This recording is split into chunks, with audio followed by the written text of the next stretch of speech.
Krishna Krishna Hare Hare, Hare Rama Rama Rama Hare Hare, Hare Krishna Krishna Krishna Hare Hare, Hare Rama Rama Rama Hare Hare, Hare Krishna Krishna Krishna Hare Hare, Hare Rama Rama Rama Hare Hare.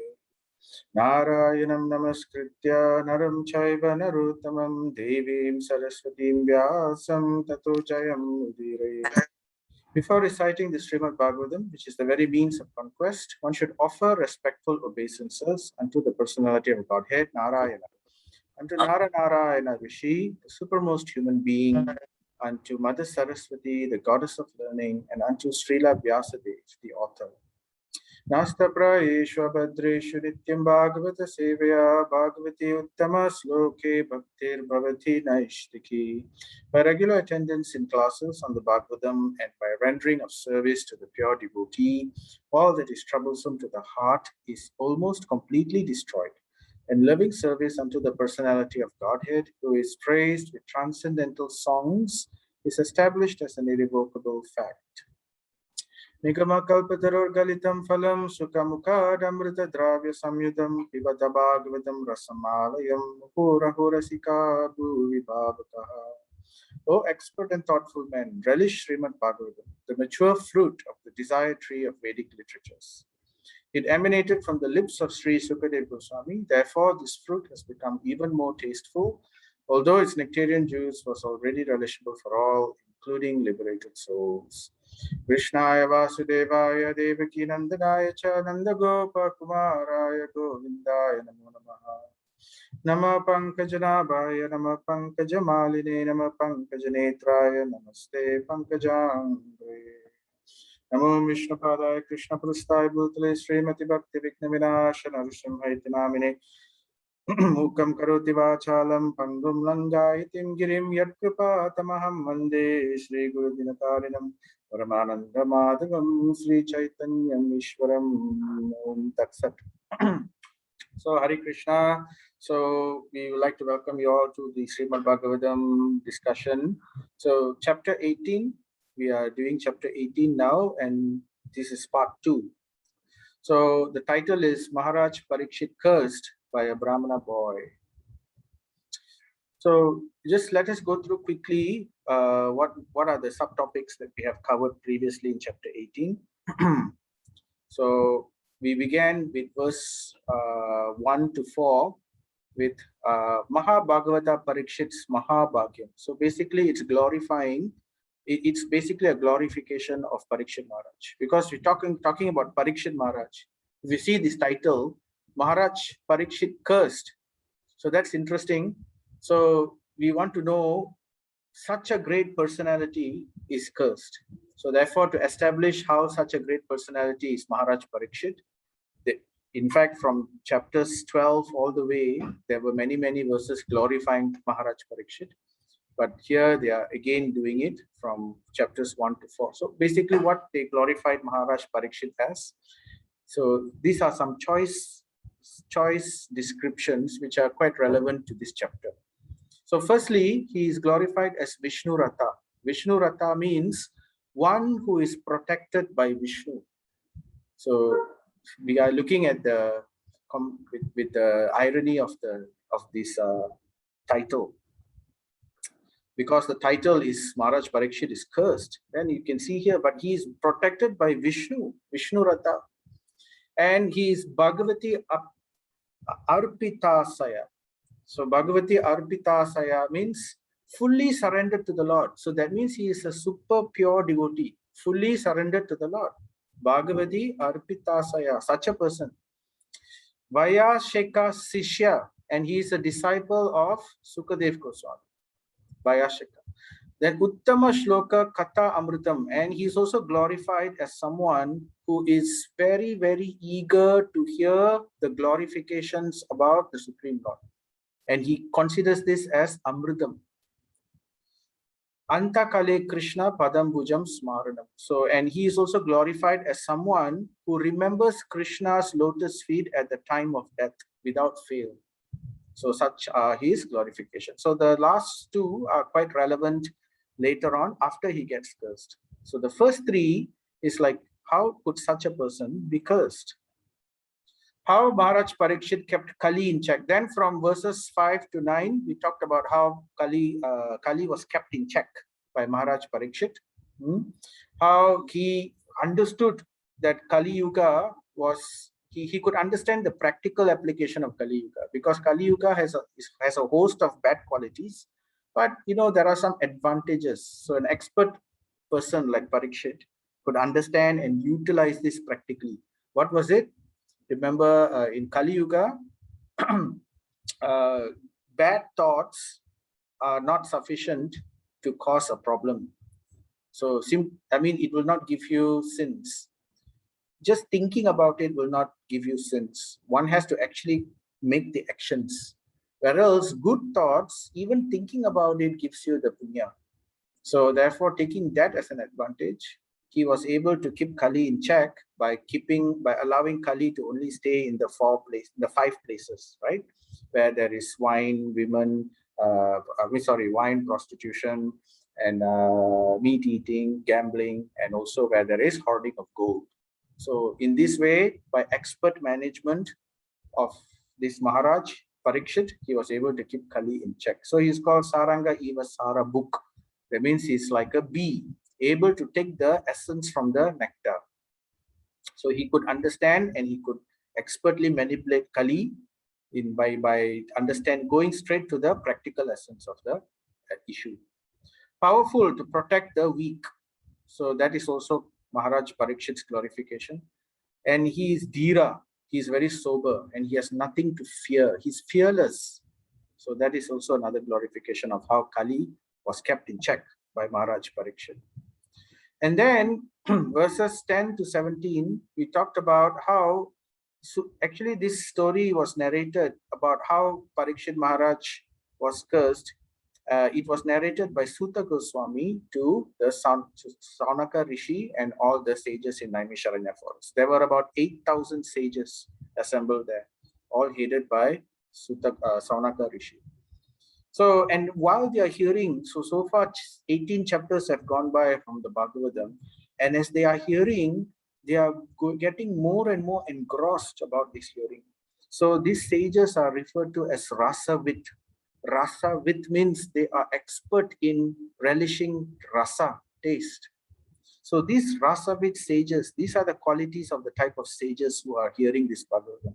They express their sushrutam. Sushrutam means their anxiousness. They became anxious listeners. They wanted to hear more and more about this pastimes of the Lord and his devotees. So, we went through all these points. I'm just summarizing here. Submissive hearing. So it was we talked about how it's important to hear submissively the pastimes, not only pastimes. So the word here is ya yaha. That means anything and everything in connection with Bhagavata. And Bhagavata means the Lord Bhagavan, the book Bhagavatam and Bhagavad Gita, and the devotee Bhagavat. So there are three Bhagavatas. So anything and everything, this is so it's important. Ya yaha. So it's not just that one should only hear pastime or one should only hear Leela. So it's everything and everything. So even the aspects of creation, even the aspects of dissolution, or how the Lord's energies are pervaded, all these things are all nectarian, and it is necessary to hear them in full in order to. So this is called submissive hearing for complete perfection in life. Param Punyam. This is the ultimate goal and ultimate benefit for humanity. It is considered, this hearing, Shravanam of Krishna Katha, right? It is considered Amridam. That means, what is Amridam? Amridam is not only sweet and extremely tasty, it is also the nectar of immortality. So it is Amridam for the Martyanam. It is nectar of immortality given to those who are meant for death. So that is Bhagavatam. Govinda Pada Padmasavam Madhu. So it is sweet like honey. What is sweet like honey? This Govinda Pada, that means the lotus feet, the Padmasavam, this lotus feet of Govinda, it's like an ashavam. Ashramam is a type of medicine which is given, is an Ayurvedic preparation. So it is sweet like that, and it acts like a medicine. So, and it is much better to do this activity of hearing the wonderful, glorious pastimes of the Lord and his in relation to his activities, rather than to do uncertain karmanam. That means uncertain activities, such as performing fire sacrifices. So the rishis were saying that we are doing something, like we are trying to perform these fire sacrifices to check the progress of Kali, but we are not certain of its success. So here it is clearly mentioned that it's much better to put our faith in Govinda Pada Padmasabam Madhu, to hearing the nectarian pastimes, the nectarian topics in relation to the lotus feet of the Lord, rather than to perform any other karma activities. And goes on to talk about the value of the Nimesha Bhagavat Sangi Sangasya. That means the value of even a Nimesha, a moment of association with the Bhagavat. That means a moment of association with the devotee or the Bhagavatam or with the Lord. It is unprecedented, right? Ananta Adhyavut. It is so glorious that this momentary association, it cannot be sufficiently glorified by even Ananta Sesh. So Ananta Adhyabhuta Gunanam, unmeasurable, this glory of this value of this Nimesha Bhagavat, this moment of association, is unmeasurable by even great Yogeshwaras. Unmeasurable by who? By unmeasurable great Yogeshwaras, masters of mystics like Brahma and Shiva. Even they cannot fully measure the fortune of Bhagavad Sangha. And so, therefore, the sages who are rasavit are shushrutam. Therefore, they are anxious and they are never tripiate. That means they are never satiated. They still want more and more and more, right? For what? For Bhagavata Britaramam. So means they want more and more to hear about the pastimes and the topics in relations with the Supreme Lord and his devotees. And who is qualified to give this narration? So Sutta Vidwan. So Sutta Goswami is Vidwan, who's well versed in all these things. And more importantly, he is a devotee, Hari Bhagavat. So therefore, this is what we covered so far from verses 1 to 17 previously. So now, continuing, right, verses 18 onwards. Sutta Uvacha, oh God. So he's glorifying all these sages. You know, those days they were, oh Deva, oh Devi, like that. So Prabhupada translates it as, oh God. Oh God, although we are born in a mixed caste, Viloma Jataha, that means his father was a Shudra, whereas his mother was a Brahmana. So he was a mixed caste, and usually if a woman marries lower than her situation, it is not acceptable. So it is considered not really acceptable. So here in this sense, he's considered a low caste because the father or the husband of his mother was of a lower caste. So therefore, he was Viloma Jataha, of a mixed caste. But still, so even though by Janma Brita, by birthright, he is not of that standard of someone who's able to speak Bhagavad Gita, but simply by Anuvritya Vrada, that means he was able to carefully serve. Anuvritya Vrada. Anuvritya means serving and following.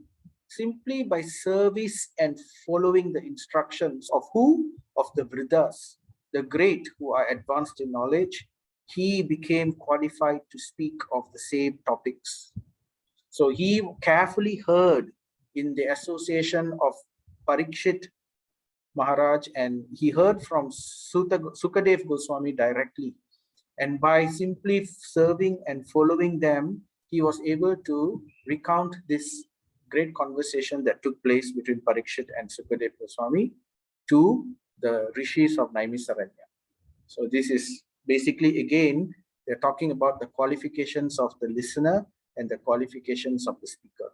So together, when both are there, then then you have great fortune. So Prabhupada says transcendental science, or the science of Krishna, has to be learned from the authorities. And when one preaches the science, he becomes still more qualified.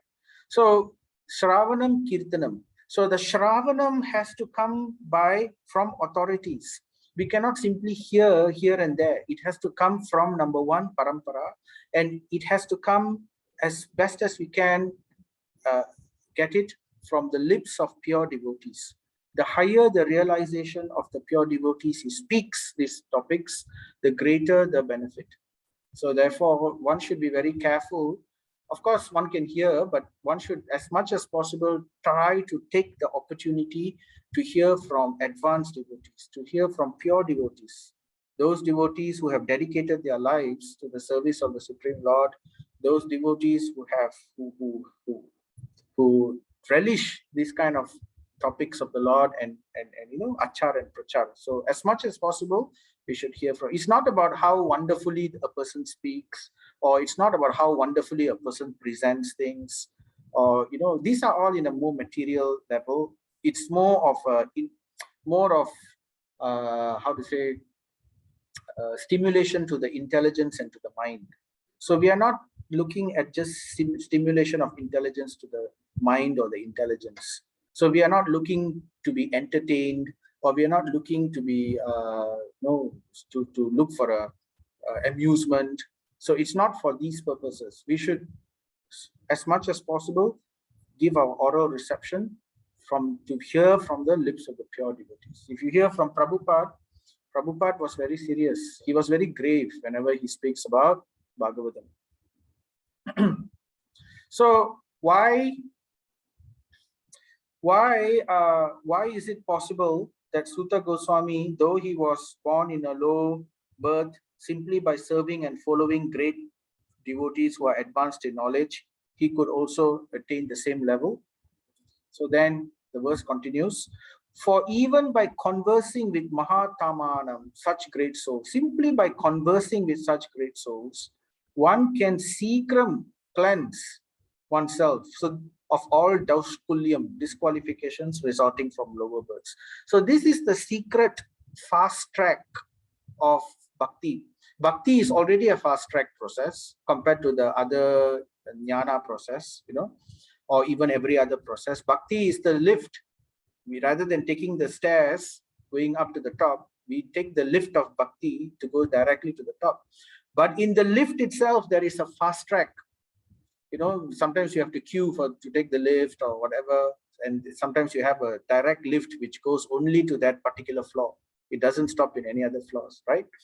So there is a fast track even in bhakti, and that fast track, or the secret in bhakti, where we can quickly seekram, quickly cleanse ourselves from all disqualifications. The way is to serve and to directly serve and hear from the great souls. So if we have that opportunity, then we are truly, truly fortunate.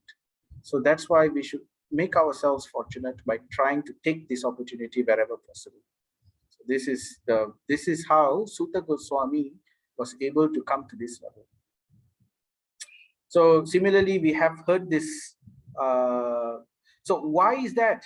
How is it if we serve such great souls, we can get but we can get such quick cleansing? Why?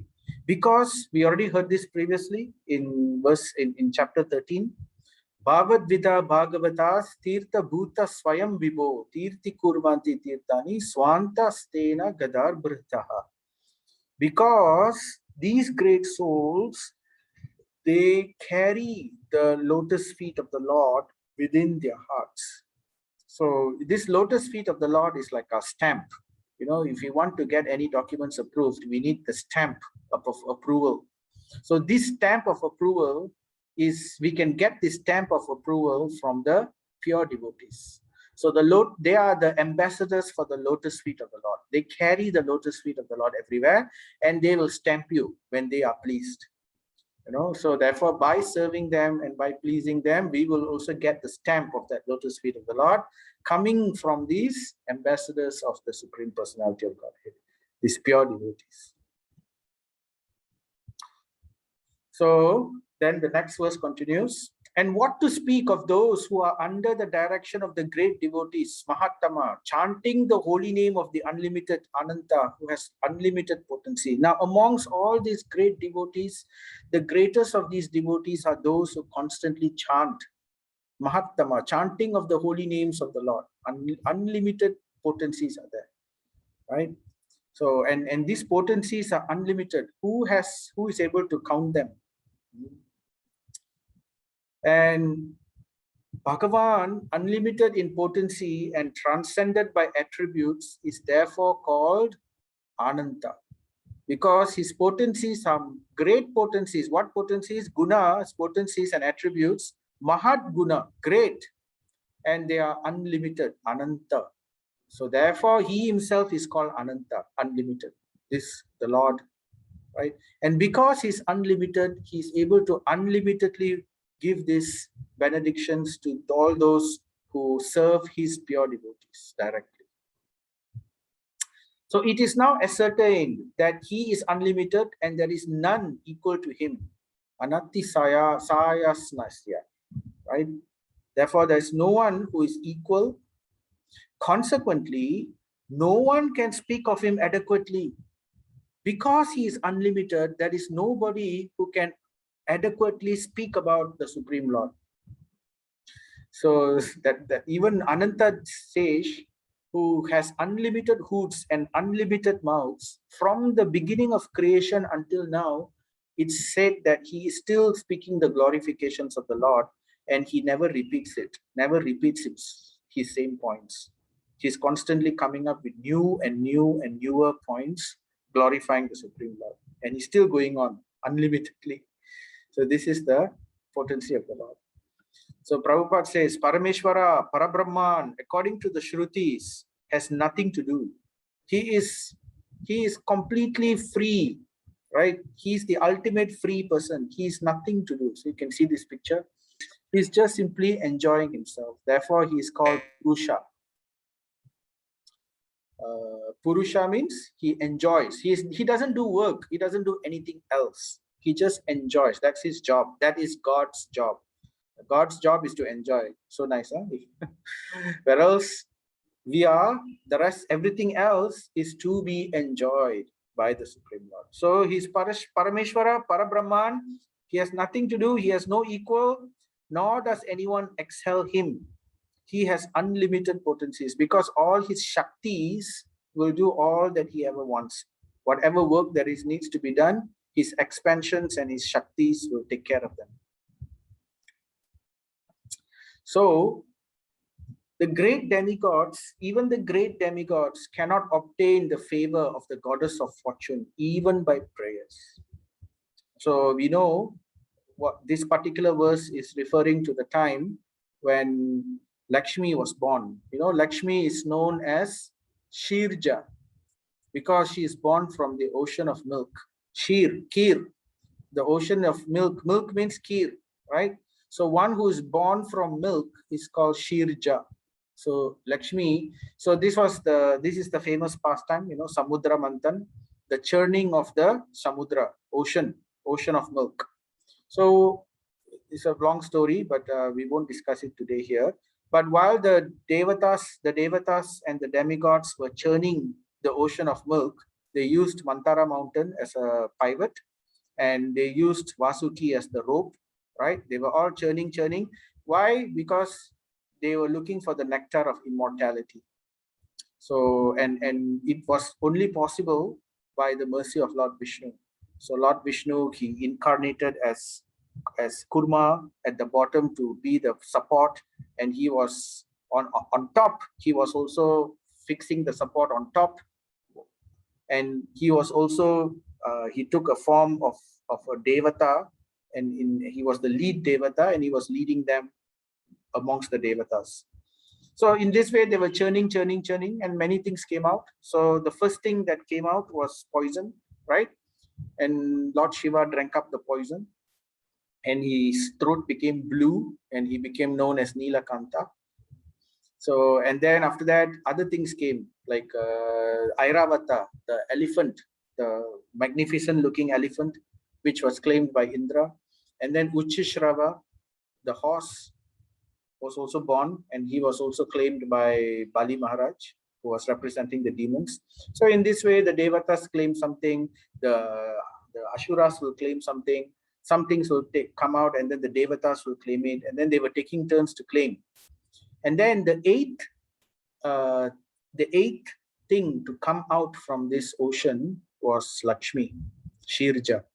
And when she came out from the ocean, both the Devatas and the demons were both wanting to claim her, because she was so beautiful and she was so auspicious looking, and they both want, and she represented wealth, and they both wanted to claim her, but they couldn't.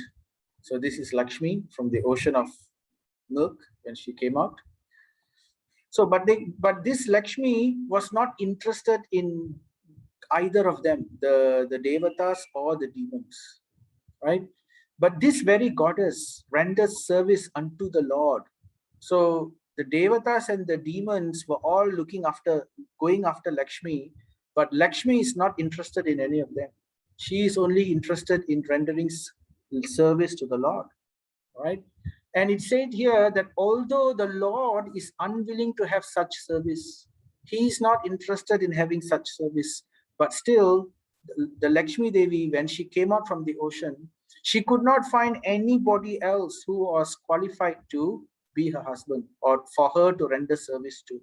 So, and she could only see the Lord, the Supreme Lord Vishnu, in his form as Ajita, and in that form only she wanted to serve. So therefore, she took her garland and garlanded to Lord Vishnu. And in this way, the Devatas and the demons were frustrated. They couldn't have like Lakshmi Devi. But such a person who everybody was yearning after, the Lord was uninterested. And still Lakshmi Devi is hankering to serve the Lord. So you can see she got the position and she serves the Supreme Lord. The Lord is very detached. But at the same time, Lakshmi could not detach herself from the lotus feet of the Lord. She could not see anybody else. So such is the qualities of the Supreme Lord. Such is the quality of this ultimate Parabrahman, this great personality of Godhead, who is unlimited and who even Lakshmi wants to serve.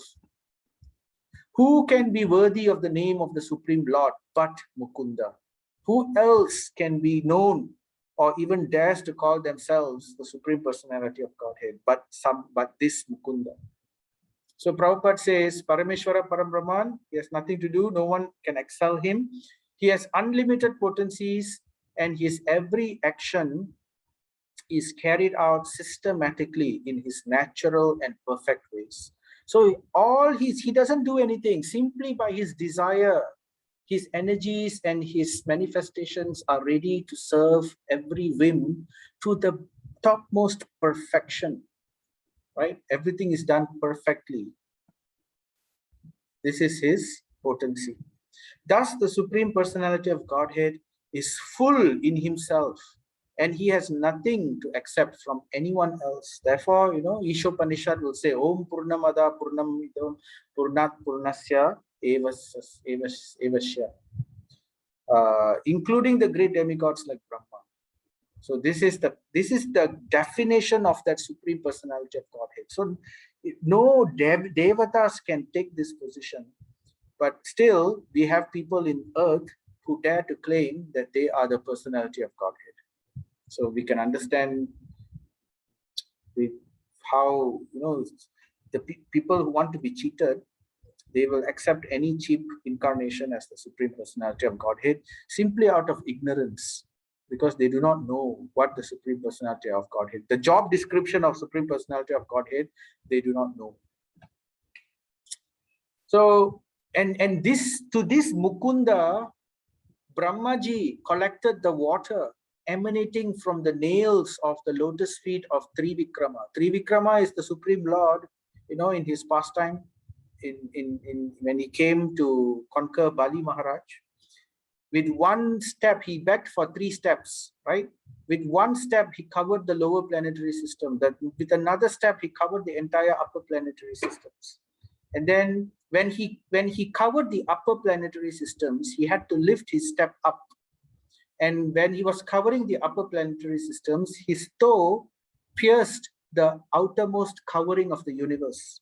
And when it pierced that universe, the universe is shaped like an egg. Anda is like an egg. So when he pierced that covering, outside the covering of the universe, what is outside the covering of the universe? The Garbhodakashayi ocean, right? So this Garbhodakashayi ocean, when the universe was pierced, so the ocean trickled in through this universe. And this ocean is where Lord Vishnu is lying on. Mahavishnu is lying on this Garbhodakashayi ocean. And this ocean is trickling and it's washing the lotus feet of Trivikrama, and then it's pouring down. And as it's pouring down, Lord Brahma is collecting that. He's quickly going and collecting this water which is pouring down from the lotus feet of Trivikrama, the Supreme Lord. And why did he collect this water? In order to award it to Lord Shiva as a worshipful welcome. So, when people welcome people in those days, they give arghya, water for them to drink. It's a type of drink. So even when we do arati, one of the offerings of the arati is arghya, the water. This water is not for bathing. It's actually arghya, which is given to as a drink for the Lord, as a welcome. So Lord Brahma collected the water which washed the lotus feet of Trivikrama, and in order to give this as a welcome drink to Lord Shiva. This very water, Ganga, is purifying. Why? Why he wanted to award this water? Because it is purifying Punati. It is purifying what? The universe, including Lord Shiva. So therefore we can see Lord Shiva is of course the Supreme Lord himself, who has accepted the 3 modes, the 3 gunas, and in this way he is a transformation of the Supreme Lord. Just like how milk, when milk accepts the culture, milk transforms into yogurt. So in the same way, when the Supreme Lord accepts the 3 modes of material nature, he transforms into Shiva.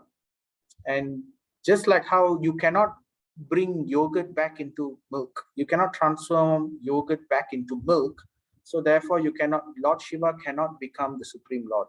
He is from the Supreme Lord, but he is transformed. So therefore we have Shiva Tattva, which is slightly different compared to Vishnu Tattva. But still, Shiva Tattva is the master of this material universe. So, and he is playing the role of the, what do you call, Purusha avatar of the mode of ignorance, tamasa guna. So therefore, because he is taking the role of tamasa guna, he is becoming the master of the tamas guna. Of course, the Lord Shiva is never impure. He is purified because he is almost non-different than the Lord. But still, this Ganga water, which is purifying even Lord Shiva. So this is such a personality, is this Supreme Lord Mukunda. So that is his definition. So we can see how the water, this is basically how Ganga comes to earth. So from the toes of Vamana Dev, it trickles down, and Lord Brahma collects it and pours it on Lord Shiva, right? But before it comes to Lord Shiva, actually this water is dropping into Mount Meru. So it drops into Mount Meru. It actually comes to Lord Shiva. Why Lord Shiva has to receive it on his head? Because the force of the water, imagine it's dropping from the topmost part of the universe, it's going to drop on earth. At such a distance, the force of the impact of the water on earth will destroy Bhuvaloka. So therefore, Lord Shiva had to accept it on his head. So by his mercy, Bhuvaloka is saved. And then from there, it drops into Mount Meru and breaks into 4 tributaries. So therefore, we have this beautiful picture of how Lord Shiva breaks Ganga into tributaries by accepting Ganga on his head. So therefore, Dhiras who are attached to the Supreme Lord Krishna can all of a sudden give up the world of material attachment, including the gross body and subtle mind.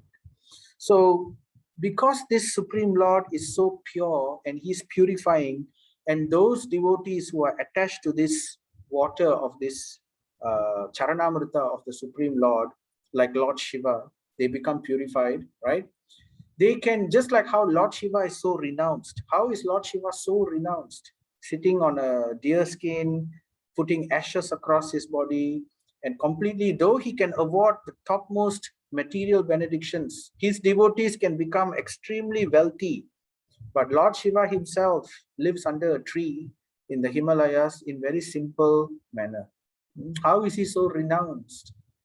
Right? So therefore, this verse says, Dhiras, right, who are attached, because he is attached to the Supreme Lord, they can therefore suddenly just give up the world of material attachment, including the gross body and the subtle mind. So where do they get this strength of detachment? They get this strength of detachment which is born out of their attachment to the Supreme Lord. So it's not possible to get this type of detachment without attachment, right? Attachment to what?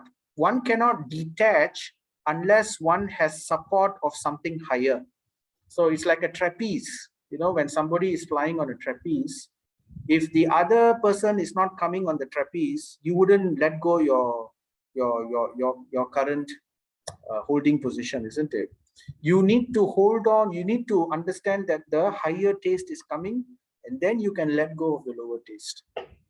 So therefore, one who is already attached to the higher taste of Krishna's lotus feet, they can detach easily.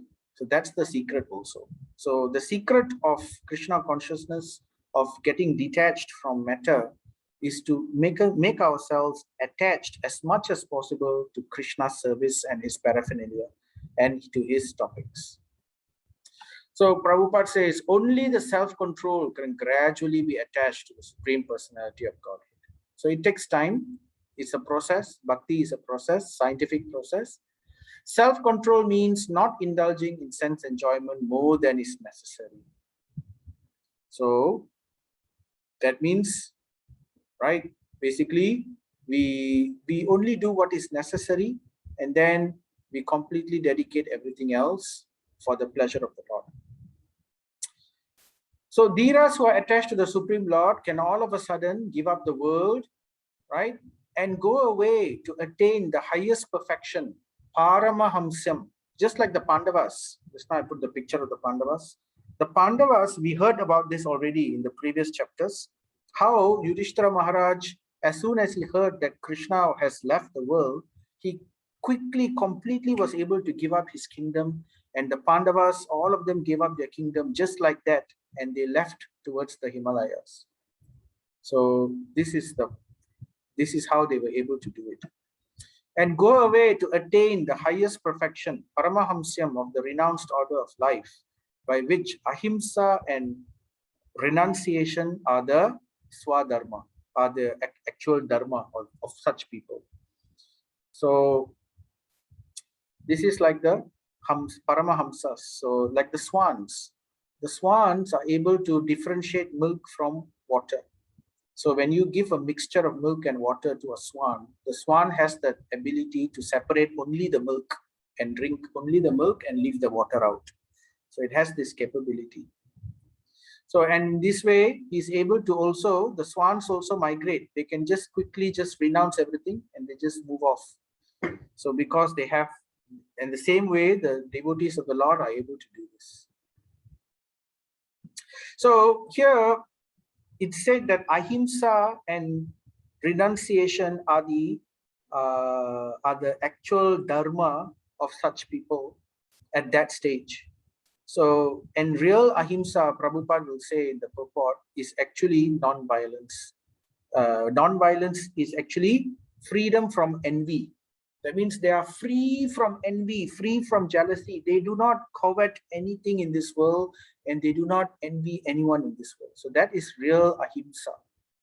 Because one who is envious, right, they don't mean well for the person, right? So that is also himsa. And there's himsa in three levels: himsa in the body level, himsa in the words level, and himsa in the mind level. So to be free at the mind level is the highest level of ahimsa, which is befitting of such devotees. And therefore, they are very, very rare, even amongst the liberated souls. So these are the pure devotees of the Lord.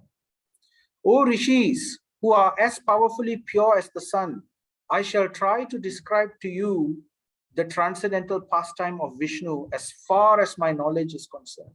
So therefore, he promises to this 7,000 to 8,000 rishis who are all assembled in Naimisharanya forest, who are so anxious and who are rasavit, who are tasting the mellows and who are in ecstasy hearing all these topics. So far only one canto. So only chapter 18 has been done. There are 12 cantos in Bhagavatam. And here, Sutta Goswami is giving them assurance. After speaking the first 18 chapters, it's like the sages, they don't want to end it. So they want to hear more and more and more. So therefore, Sutta Goswami is giving them assurance. Don't worry, I will speak now. Since you are so anxious to hear, and I'm convinced that you all are anxious to hear, and I also, there are so many things I want to tell. So therefore, don't worry, we will continue speaking. So therefore, he will continue speaking and recounting the conversation that went on between Sukadev Goswami and Parikshit Maharaj. The next 12 cantos, all about it. So then he's saying, I shall try to describe the pastimes as far as my knowledge is concerned. So because we already established that the Supreme Lord is unlimited, nobody could actually completely cover everything. But therefore, but even that is significant. 18,000 verses, 18,000 verses in the Srimad Bhagavatam. Just as the birds fly in the sky as far as their capacity allows. So just like how birds can go as far as they can in the sky, in the same way I will speak as far as I can, as far as my realizations give me about the Supreme Personality of Godhead. Because to know him completely is not possible. Only the Lord himself knows himself completely. So, and even him also, he wanted to know how the mood of Radharani. He couldn't understand the mood of Radharani, the Supreme Lord himself. And therefore he came as Chaitanya Mahaprabhu to understand that. So do the learned devotees describe the Lord as far as their realizations allow. So Prabhupada says, we get those who speak the scriptures or those who speak the topics of the Lord, they need to take the blessings of Anantadev. Because Anantadev is leading this pastime. He is the one leading this seva of glorifying the Supreme Lord. And with all his thousands and millions of unlimited mouths, he is continuously glorifying the Lord from beginning of creation until now without repeating a single point. So we all take blessings from him, and hopefully by his blessings, we can also speak as far as our realizations allow. So once upon a time, so now comes the part of the story. So the topic of this chapter is Parikshit Maharaj is cursed by a Brahmana boy.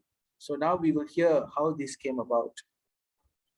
Once upon a time, Maharaj Parikshit, while engaged in hunting in the forest with bow and arrows, became extremely fatigued, hungry, and thirsty while following the stags.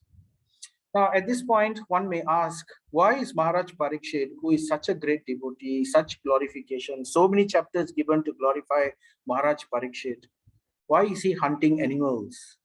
Isn't this not nice to kill animals? So actually, we must understand there are different dharmas given to different people. So for example, we all know that we should not kill, right? Thou shalt not kill. But that is not the dharma for a Kshatriya. That's the dharma for a Brahmana, for a Shudra, for a Vaishya. But for a Kshatriya, that's not his dharma. If a Kshatriya says, I will not kill, so then he is performing a dharma. So therefore, he has to kill in order for him to protect dharma. It's necessary. So everybody has certain different dharmas, right? And for a Kshatriya, in order for him to protect dharma, he has to become very expert in weapons. So to become expert in weapons, he must learn the art of killing. So, and to practice this art of killing, of course, there is practicing with wooden swords and all that. But at the same time, it's not the same, because in the real thick of battle, it's not going to be the same. So where do they get this experience? They get this experience in hunting animals. So they use animals to hunt. And at the same time, they are not cruel. So they hunt animals according to the dharma, which is given to them. Kshatriyas are given this dharma. So they hunt animals to keep the population in check, so that, you know, sages can go to the forest and also perform their, what you call, penances without disturbances. So therefore, there is no sin in a Kshatriya. Of course, a Kshatriya cannot overkill, he cannot overhunt, he cannot hunt it for pleasure.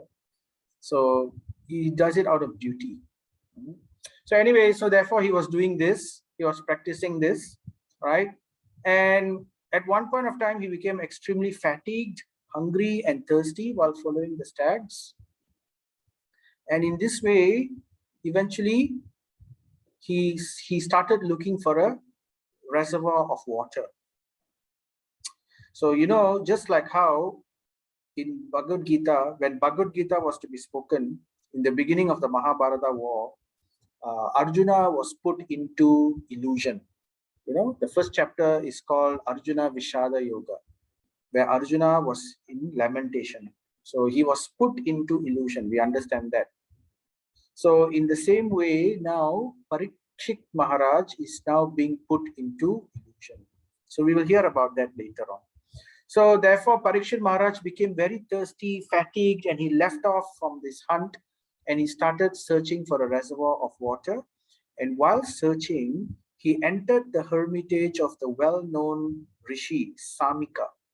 Samika was a very great Rishi, and he was a Brahman realized Rishi, actually. And he saw Samika Rishi was sitting Santam, very peacefully with closed eyes. So then what happened?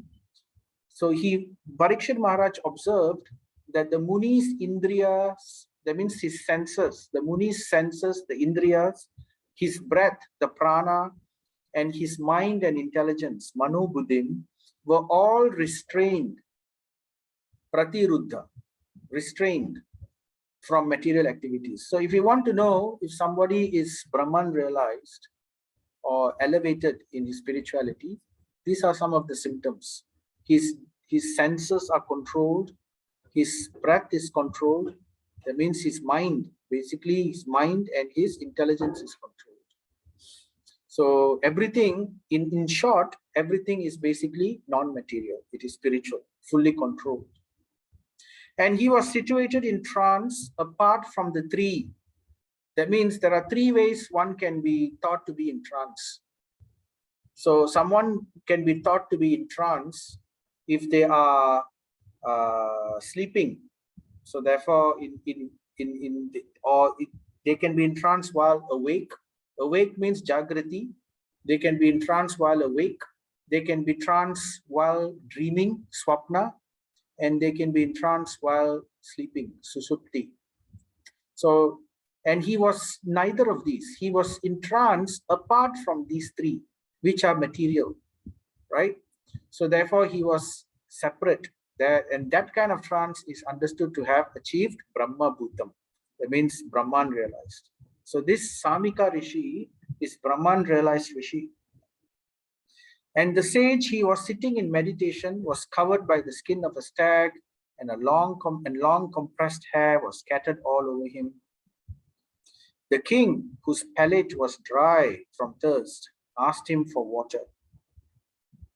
So now this itself is very strange, because the king, Parikshit Maharaj, he could see that this Brahman realized Rishi was sitting peacefully in trance. apart from the tree. And to such a person, he went and asked for water. Now that is strange. Later we will hear why that is strange. The king, not received by any formal welcome by means of being offered a seat, a place, water, and sweet address. Now, obviously, the sage was in trance.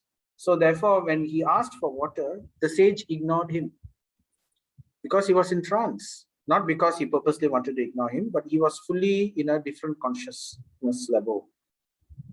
So Parikshit Maharaj, he did not receive any response. So he considered himself not welcomed. And this, he's mentioning the Sutta Goswami is mentioning the points of welcome. What are the three things which makes welcome? So one welcomes a person by offering a seat, and also by offering water, and also offering sweet address. That means sweet words. So it is said that if one cannot do anything else, at least these three things should be given to a guest. If these three things are not given to a guest, then the grahastha is going to receive sin. So these are at least the bare minimum. So he did not receive any of this bare minimum. He was ignored. So therefore he considered himself neglected, and so thinking, he became angry. That's another strange occurrence. So several strange occurrences are happening here. He became angry. So, O Brahmanas, the circumstances were strange. Abhuta purvaha. Abhuta means it's certainly extraordinary for this situation to happen. Having distressed him with extreme hunger and thirst, O Brahmanas, the circumstances having distressed him with extreme hunger and thirst, the king directed towards the sage his anger and envy. Now, this is even more stranger.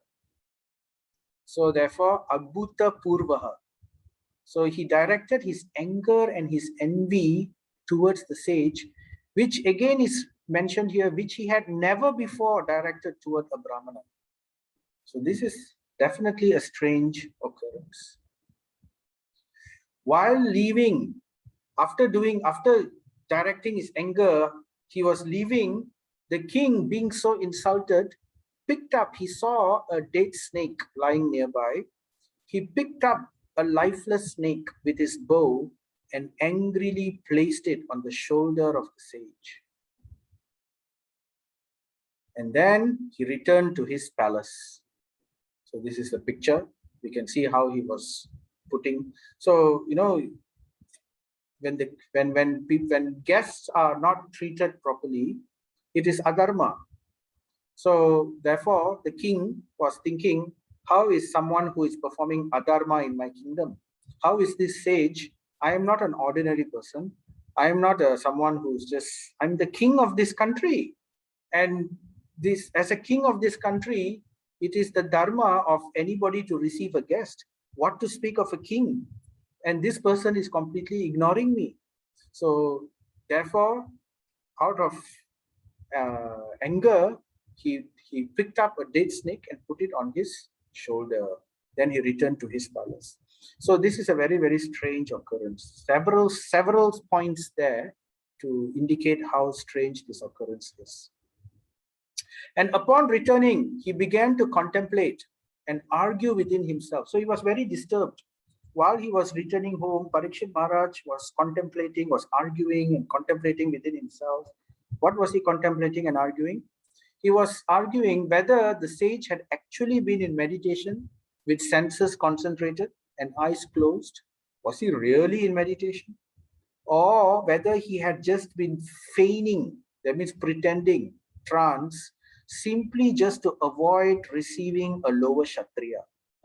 Because according to the Varnashram, right, Brahmana is higher, Kshatriya is lower. So was he simply pretending, or was he actually in trance? Now, to even think like this is again another strange occurrence for Parikshit Maharaj. So therefore, it's interesting. So one may question, how is Parikshit Maharaj able to behave in such a way? Why did Parikshit Maharaj behave in this way? There are many strange incidences. And what are these strange behavior? So Prabhupada mentions the first strange thing, right, that such a great devotee and a king asked for water from a sage absorbed in trance. That was certainly providential. So normally, such a devotee, like great devotee like Parikshit Maharaj, they will be very considerate when they see someone who is absorbed in trance or behaving in a very busy. We don't disturb them, right, for our own requirements. We respect them and we leave them, and all the more he's a Brahmana. So for the king, knowing that he was aware that the sage was in trance, to go and ask for water from him was very strange, out of character, not unprecedented, not something which we would expect. So Maharaj Parikshit was a pure devotee of the Lord, and there was no reason for him to become extremely fatigued, hungry, and thirsty, because a devotee of the Lord never becomes perturbed by such bodily demands. So Prabhupada here says, a devotee of the Lord will always have all his wants provided by the Lord. So he, just like, we remember similarly Prahlad Maharaj. When Prahlad Maharaj was going through all the child abuse, torture from his father, so he was not perturbed. He was forced to drink poison. He was forced to, go into fire, but he was completely not perturbed. He was not disturbed in any way. Such is the devotee of the Lord. And for something as insignificant as thirst and fatigue and hunger, which every devotee, even many devotees here, we do during Janmashtami, during Ekadasi, we do service, right? Even despite fasting and all that. For such a trivial situation, how could he go and disturb the sage? This is a very strange occurrence. So such devotees are never perturbed. So how is it that Parikshit Maharaj, who is so glorified, is disturbed by fatigue, hunger, and thirst? So that's first strange occurrence. So devotees like Maharaj Parikshit are powerful enough to forbear such distress by the will of the Lord, and they are never disturbed. But that is not what we saw here. So that is strange. Another strange incident to us, for a king like Maharaj Parikshit to become angry and envious, especially at a sage and Brahmana, was undoubtedly unprecedented. Maharaj Parikshit, we know, is someone who respects Brahmanas.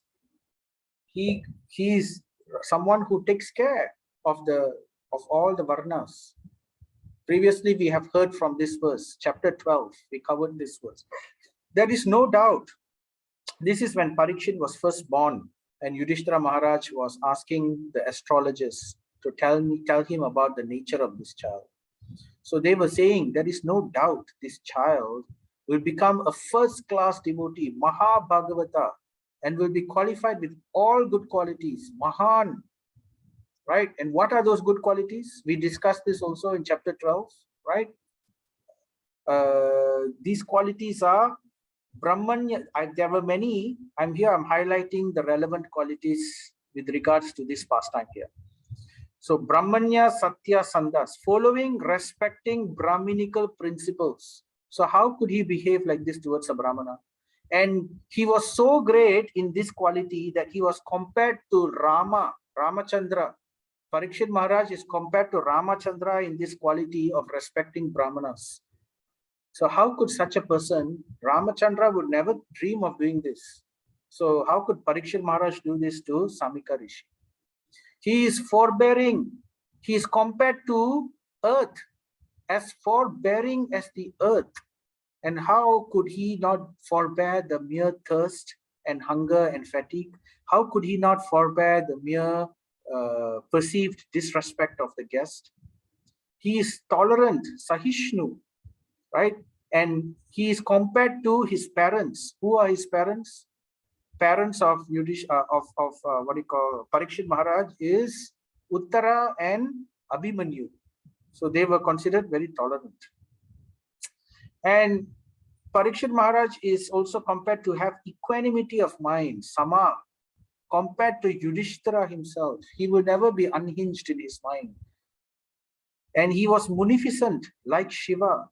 He is the shelter of everyone like Narayana. He achieves great saintly attributes like Krishna.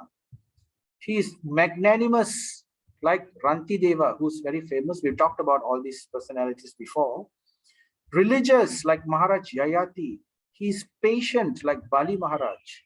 And he is a great devotee of Krishna like Prahalad. So how could he behave like this? So strange occurrence. And thirdly, another strange point is the king has a right to punish his subject, Prabhupada says. That's the right of the king. And here, there is he has a right to it because he was not received well. You know, the citizens of the land should receive, even the Brahmanas should receive the king. And what to speak of a king, any guest, this is part of religious, religious requirement, injunctions of religion to receive a guest. And therefore, he has a right to punish for coldly receiving him or neglecting him. But because the person, the culprit, the so-called culprit, was a sage and a Brahmana, so it was unprecedented. What does that mean? It means that certain people are exempted from punishment, even though they perform certain activities. So one has to be careful. So therefore, the king knew well the injunctions of scripture. Scripture says that Brahmanas, sages, children, women, and old men are always beyond the jurisdiction of punishment. They are not to be punished. You have to be careful about that. So, and this also includes the king. Later we will talk about it. Yeah? So therefore, how the Parikshit Maharaj, who well knew these things, could punish a sage, even though the punishment is very small. He just took a date snake and put it on his neck, but still his mentality was that of punishment. So how could this be? It's not possible. And also previously also in in chapter 16, we have heard Maharaj Parikshit then began to rule over the world as a great devotee under the instructions of the best of the Brahmanas. So Maharaj Parikshit was always ruling the world under the instruction and guidance of Brahmanas. So how could he disrespect a Brahmana and a sage, especially one who is sitting in trance in this way? It is simply out of character. It is simply not possible. Not possible. So we can understand that Parikshit Maharaj, he had knowledge, right? He was also very merciful. So he was also very merciful because previously we mentioned he is also known like Dhananjaya. Dhananjaya is Arjuna, and Arjuna is very merciful to those who surrender to him.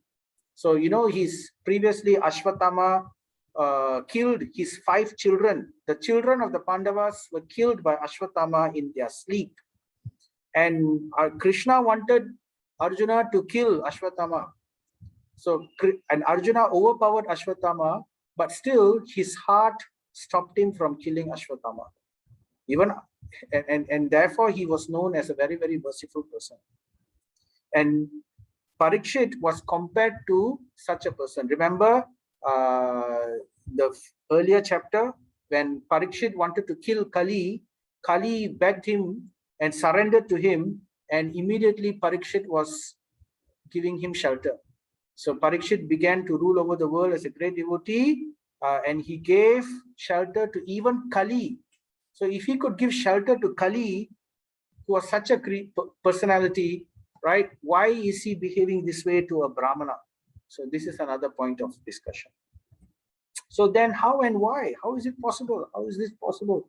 Such a behavior is not something which is even conceivable. And he was all the more, some more glorified as Dharma Britam Shrestha, chief amongst the protectors of religion. So the answer is, Prabhupada gives the answer here. The answer is, this happened by the desire of the Lord. Just like how Arjuna was put into illusion, and so many of the Pandavas were occasionally put into illusion here and there. Similarly, Parikshit Maharaj was put into illusion. So by the desire of the Lord, even such a devotee can become apparently fatigued and thirsty. So this is all Leela. There's a purpose behind it. So the Acharyas explain this way. Prabhupada also explains this way. As the Lord is never envious of anyone, so also the Lord's devotee is never envious of anyone. So this is the qualification of a devotee of the Lord. One does not become envious. So Maharaj Parikshit also could not become envious of anyone. So Maharaj Parikshit became angry and envious at the sage due to his thirst and anger by the will of the Lord. So he was put into this situation. He was made to feel this way. He was put into illusion. Being distressed by hunger and thirst was only a show, Prabhupada says. Because the king endured much. There's another reason also why we find this amazing. Because the king, he could endure the Brahmastra. Remember at the time when Uttara was conceiving, was carrying Parikshit in her womb, and Ashwatthama released the Brahmastra, and the Brahmastra came to burn Parikshit Maharaj, and Parikshit Maharaj was burnt in the womb. Right? The Lord protected him and gave him another body, but still he had to endure the burning of the Brahmastra. So, and such he could endure. You could imagine that he could endure a little thirst and hunger and a little fatigue. So therefore, he was never disturbed by the glaring heat of the Brahmastra. So king's distressed condition was certainly unprecedented. The situation in this case was therefore to be understood as planned by the Lord. So then one has to give up all attachment. So one may ask, why did the Lord do this? So there are two reasons. So first reason, okay, Prabhupada is, before giving the first reason, is giving an explanation. One is to give up all attachment for worldly relations before one is able to go back to Godhead. So this is a fact, right? So we can understand this. We have to give up material attachment in order to go back to Godhead. That has to take place. So how to help the devotee to give up material attachment? And thus, when a devotee is too much absorbed in worldly affairs, the Lord creates a situation to cause indifference. So sometimes reversals happen to people, to us, to devotees, or to anyone else, right? So that we can renounce. So we can develop some indifference, some renunciation in our heart. So therefore, Prabhupada says, the merciful Lord sometimes creates such awkward situations for his pure devotees in order to drag them towards himself from the mire of material existence. But outwardly, the situations appear to be frustrating to the devotees. So outwardly, it may look frustrating, but actually there is a purpose. So therefore, we can understand the devotees of the Lord, they are not actually handled by karma. Whatever reversals, whatever frustrations that devotees go through in life, we have to understand that this is actually the Lord's grace. So Prabhupada says here, right? The Supreme Lord is so kind to his pure devotees that in proper time, he calls such devotees to him, and thus creates this kind of auspicious circumstances for the devotee. So it's considered auspicious. These reversals that we go through, the problems that we go through, the difficulties that we go through, they are considered as for a devotee, it is considered auspicious. So there is no good or bad. Everything is by the grace of the Lord. And why does the Lord do this? Right? He does this so that just to create a situation favorable for his renunciation of worldly activities, to help us renounce material attachment, to help us renounce the world. And so that there's another reason. The second reason is so that gradually Srimad Bhagavatam could be revealed. So this is just like in Bhagavad Gita was revealed to the world. He used Arjuna as his instrument He used the Pandavas as his instrument. He used the Mahabharata as the Mahabharata war as the instrument. So the Lord uses every situation. He is expert, whether it is favorable or non-favorable apparently to materialistic eyes. He can use them all towards his goal. So that is the Lord.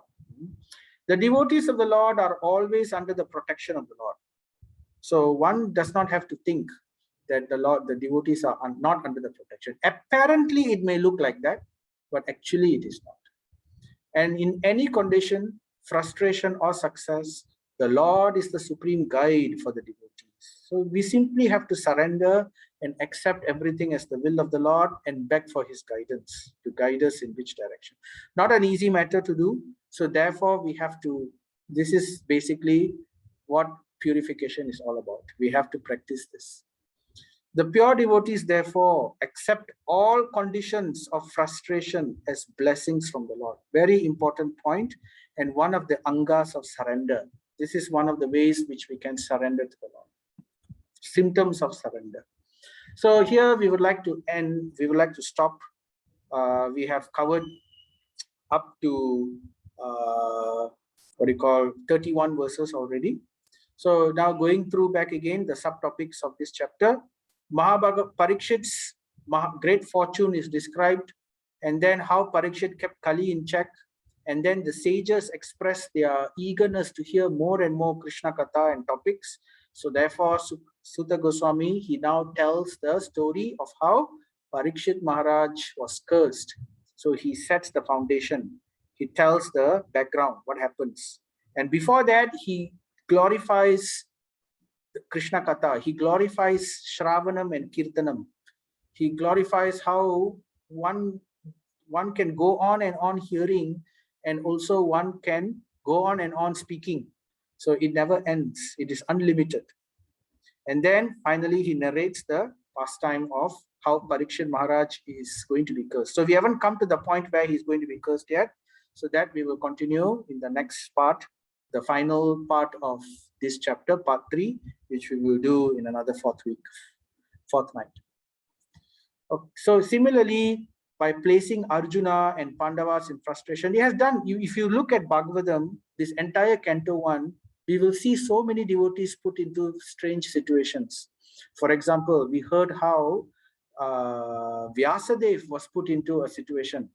You know, he wrote the entire scriptures, the entire Puranas, Vedas, everything, and then he was morose. He didn't know what to do. So therefore, so that Bhagavatam will come out, right? Narada Muni came and gave guidance. So he was very fortunate to have guidance of pure devotee like Narada Muni. Then we also heard about how Narada Muni himself was put into situation, how he was cursed, and then he had to take birth as a son of a maid servant, and then how his mother died when he was just about 7 or 10 years old, like that, very young. His mother died, and then how he had to just renounce the world and go off, and then, you know, this entire pastime we discussed. So this situation, apparent reversal, was also by the mercy of the Lord. And then we also heard how Arjuna was also put in the situation, right? In different, and we heard how Draupadi was put into situation so she could remember the Supreme Lord. And we heard how Kunti Maharani was put into a situation so that she can finally ask the Supreme Lord, please remove my attachments for my kinsman so that I can fully concentrate my mind upon your lotus feet and your seva, just like how the Ganga flows uninhibited from Gangotri all the way towards the Ganga Sagara. So in this same way, please give me this benediction. She prays to Krishna. And she also says, give me more and more troubles so that I can in this way always get an impetus to always remember your lotus feet. So that is how Kunti Maharani had gone through so much. You know, when the Pandavas were put into every kind of trauma, Kunti Maharani, she was alone. She didn't follow them to the forest. She stayed back in the kingdom and she completely fasted. She ate only once every few days. She became very thin, emaciated. For 14 years, she lived like this. So it apparently looks like so much of difficulty. So, but this is only to increase the surrender, increase the detachment for the devotees, because it's necessary for them to detach from material life in order to go back to Godhead. That cannot, as long as one is attached to material attachments, it's not possible. So to give that final boost, the final kick, the final push, the Lord occasionally, puts us into these situations. So this is especially for devotees. So it is not karma for devotees. So with that, we like to end here. So thank you very much. Dharma projihita kaitavo atra paramo nirmatsaranam satam. So this Srimad Bhagavatam rejects all materially motivated activities and propounds only the highest truth. So Vancha Kalpatarubhyascha Kripa Siddhibhya Vacha Patitanam Pavanebhyo Vaishnavebhyo Namo Namaha. Srila Prabhupada ki Srimad Bhagavatam ki jai. Thank you very much. Any questions from anybody?